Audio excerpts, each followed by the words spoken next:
Welcome back to my channel. তো guys, আমি সবই জানাবো যে পল্লিগ্রাম টিভিতে কতজনকে সিলেক্ট করলো বা কতজনকে বাদ দিল 2026-এ এই 12 জুলাই অডিশনে কতজনকে বাদ দিল সব বলবো আপনাদেরকে খুলে। তো আপনারা অবশ্যই ভিডিও দেখুন, স্কিপ করবেন না গাইস। তো গাইস, প্রথমে আপনাদেরকে জানাই আমার বন্ধু, আমার মানে একটা কাছের বন্ধু বলতে গেলে কথা হয়েছিল ওখানে পল্লিগ্রাম অডিশন দিতে গিয়ে। দিয়ে ও অডিশন দিতে গিয়েছিল, যে আমাকে সব কথা হয়েছিল, আলোচনা করছিলাম, আমি করছিলাম। তো ও ওখানে বলছিল যে 5বার গিয়েছে অডিশন দিতে পল্লিগ্রাম টিভিতে। তো ও সেরকম চান্স পায় না গাইস, আর আমিও সেরকম চান্স পাই নাই। এইটালে আমার 4বার যাওয়া হলো আর ওর 5বার।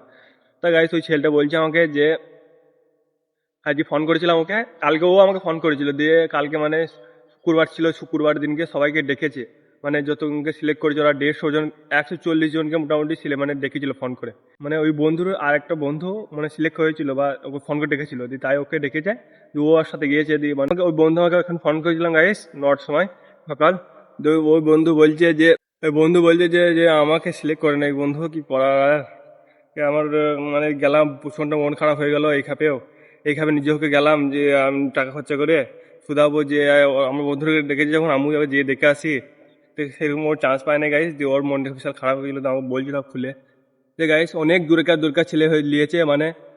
আমাদের 700+ ছেলে গিয়েছিল ওখানে। দিয়ে 700-র মধ্যে 140 জনকে ডেকেছে। দিয়ে 40 জনের মধ্যে আবার 90 জনকে নিয়েছে আর 50 জনকে বাদ গিয়েছে। 140 জনের মধ্যে সব থেকে 90 জনের সব থেকে ভালো করেছে, আর 50 জনের ভালো করে নেয়, তাই ওদেরকে বাদ দিচ্ছে।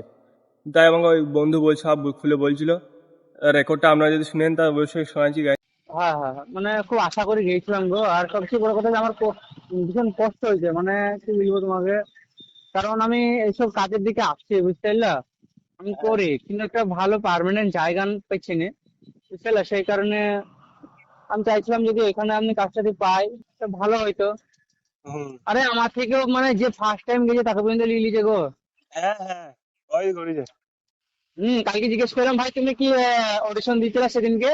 ওই যে মুখের এক্সপ্রেশন দিয়ে আমাকে ফির শুধাই, তুমি যে কি জিজ্ঞেস করবে কি, আমি বলে দিলাম যে এসে দেখবা এসে এসব বলবে, তুমি যে হ্যাঁ তাই। তো গাই, সব রেকর্ড শোনাতে গেলে অনেকটা বড় লং হয়ে যায় ভিডিওটা, তাই শর্টকাট একটু করার চেষ্টা করছি। আর অনেকটা বড় ভিডিও হয়ে যাবে, তাই এই ভিডিওটা ছোটো করে শোনালাম আপনাদেরকে ভয়েসটা। তো অনেক বড় ভয়েসটা আছে, অনেক 11 মিনিট সেকেন্ডের সব কথা বলছিল আমাকে ভাইটা। তো গাইস, রেকর্ডের মধ্যে সব কিছু শুনতে পেলেন বা বুঝতে পারলেন। তো গাইস, এই ভাইটা একটু সাপোর্ট করবেন। জানেন তো আমি চান্স পাই নাই, আর অনেক কষ্ট করে ভিডিও বানাচ্ছি ইউটিউবে চ্যানেলে।